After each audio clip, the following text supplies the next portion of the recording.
আলহামদুলিল্লাহ, আমাদের দাসেরকান্দি ওয়াজ মাহফিল দেশ ও প্রবাসী ভাইদের উদ্যোগে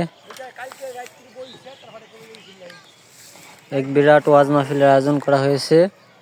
ওয়াজ মাহফিলের প্রধান আলোচক হচ্ছেন ডক্টর কামরুল ইসলাম সাইদ আনসারী সাহেব, পীরজাদা টেকেরহাট। এছাড়াও আছেন আমাদের সুপরিচিত বক্তা হযরত মাওলানা ওমর ফারুক সাহেব। এছাড়াও আরেকজন আছে শরীয়তপুর। এছাড়াও অন্যান্য আলেমে দ্বীন বক্তব্য পেশ করবেন।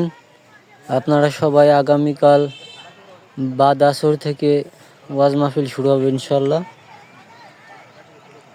আপনারা সবাই চলে আসবেন। এটি হচ্ছে আমাদের দাসেরকান্দি পশ্চিম পাড়ায়